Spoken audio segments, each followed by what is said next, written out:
Hello বন্ধুরা, গত 16ই জুলাই ছিল আমাদের রথযাত্রা। তোমরা সবাই সেটা জানো আশা করি। তো সেই দিনের কিছু স্কিপ কিছু ভিডিও আমি করেছি, সেটুকু আমি তোমাদের মাঝে শেয়ার করলাম। তো বৃষ্টির দিন সকাল থেকেই বৃষ্টি হচ্ছিল। যখন রথ নিয়ে নামবে ভাবছিল তখনও অনেকটাই জোর বৃষ্টি নামছিল। আর রথ দেখা আর কলা বেচা একসঙ্গে কেন বলেছি সেটা তোমরা ভিডিওর শেষে দেখতে পারবে। তো বন্ধুরা দেখো, বৃষ্টিটা যখন থেমে গেছে, তারপরে প্রায় আধা ঘন্টা লেট হয়ে গেছে যখন নামানোর কথা ছিল। তারপরে আধা ঘন্টা বৃষ্টি হয়েছিল মুষলধারে, তারপরে আবার ঠিক হয়ে যাওয়ার পরে রথ নামানোর জন্য সবাই আমরা নামাচ্ছিল আর আমরা রাস্তার ধারে অপেক্ষা করছিলাম। আর ওই যে আমার ছেলে দেখতেই পাচ্ছ, সে আগেই নাচ শুরু করে দিয়েছিল। আর এদিকে যে বের হয়েছে সামনে থেকে সবাই দিয়েছে, আমি একটু দেখাচ্ছি তোমাদের ভিডিও করে। ওই যে একেবারে পিছনে দেখানো যাচ্ছে রথ সাজানো।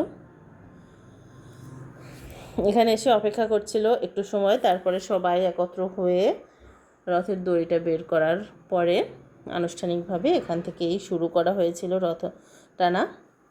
বর্ণাঢ্য শোভাযাত্রা নিয়ে এখান থেকে শুরু হয়েছিল। আর সঙ্গে মথুয়া দল এসেছিল অনেকগুলো। সেদিন রথ নামাইছিল প্রায় 5:30, 5:40 বেজে গেছিলো। শুরু হয়েছে জগন্নাথদেবকে দড়ি টানানো শুরু করার জন্য। আর তার আগে 10টা থেকে মন্দিরে অনুষ্ঠান হচ্ছিল, সেখানে আমরা ছিলাম এবং ওখানে অনেকগুলো মথুয়ার দল এসেছিল এক এক জায়গা থেকে। তারই কিছু মথুয়ার লোকজন রথের সামনে দিয়ে যাচ্ছিল, এই যে দেখতেই পাচ্ছ। আগে আগে যাচ্ছিল, পরে মিউজিক ছিল, তারপরে লোকজন রথের দড়ি দড়ি টানছিল। এই যে দেখো, এখানেও মথুয়া দলের মাতাজিরা এখানে ড্যান্স করছিল। এরপরে শুরু হয়ে গেছিল রথ টানা। তো আমরা প্রথমে দড়ি ধরে কিছু দূর টানার পরে এই যে আমার ছেলে, ওর নাম কিন্তু নির্ভীক, ও দেখো খুব উৎসাহ নিয়ে টানছিল। এই প্রথমবার ও ইচ্ছাকৃতভাবে টানতে পারছে। এর আগে তো আমি ধরে টানিয়েছি। খুব খুশি হচ্ছিল সে। আমি এতবার বলেছিলাম যে চলো বাড়ি যাই, সে যাবে না। গায়ের জোর দিয়ে সে দড়ি টেনে যাচ্ছে। অনেক দূর টেনেছে এবং অনেক হেঁটেছে। ওই রথ নিয়ে প্রায় 4 কিলোমিটার দূর পর্যন্ত গিয়েছিল। আর আমরা সেখান পর্যন্ত হেঁটে হেঁটে গিয়েছিলাম, আমি আর আমার ছেলেকে মাঝে মাঝে কোলে নিয়েছি এবং সে অনেকটা পথ কিন্তু একা একা হেঁটেও গিয়েছে। আমি বারবার বলছিলাম যে বাবা চলো, আর যাওয়ার দরকার নেই, চলো। তো এই পথে দেখো আর একটা রথ এখান থেকে যাচ্ছে, আমরা এক পাশ দিয়ে যাচ্ছি, অন্য পাশ দিয়ে আরেকটা রথ যাচ্ছিল।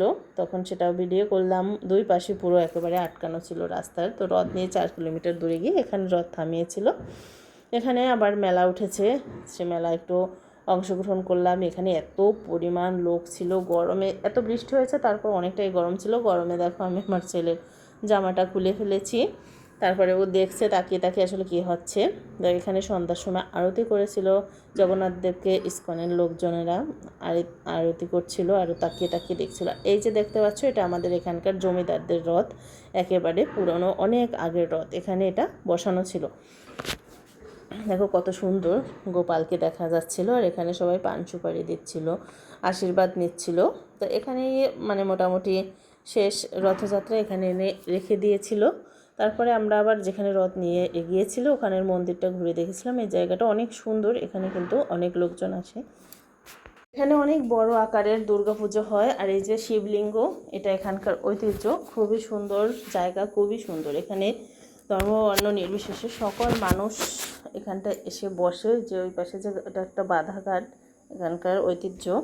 ওখানে ওই পাশে নদী, অনেক সুন্দর এই ঘাট, একেবারে জমিদারদের ঘাট ওটা। তারপরে আমি একটু চা খাচ্ছিলাম আর ছেলেকে একটু পপকর্ন কিনে দিয়েছিলাম, ও সেটা বসে বসে খাচ্ছে। এখানে অনেকটা সময় বসেছিলাম আমি চা খেয়ে। আর এই জন্যই বলেছিলাম যে রথ দেখা আর কলা বেচা একসঙ্গেই হলো। তো রথ টেনে আসার পথে আমি দোকান থেকে এই মার্কেটগুলো করে আসছিলাম, এগুলো কেনাকাটা করেছে। অনেক কিছুই কিনেছি, কষ্টও হয়ে গেছিলো। ও ছেলেটা অনেক হাঁটাহাঁটি করছে, অনেক কষ্ট হয়ে গেছিলো। তারপরে এগুলো দরকার ছিল, যাওয়া হয় না, তো একবারে সুযোগ পেয়ে তাই এগুলো কিনে নিয়ে আসলাম। তো বন্ধুরা, ব্লগটি কেমন হয়েছে অবশ্যই জানিও, এবং আমার কেনাকাটাগুলো তো কেমন লেগেছে তাও জানাবা। আর আমাদের ভিডিও ভালো লাগলে অবশ্যই সাবস্ক্রাইব করে আমার পাশে থাকবা আর আমাকে এগিয়ে নেওয়ার চেষ্টা করবা।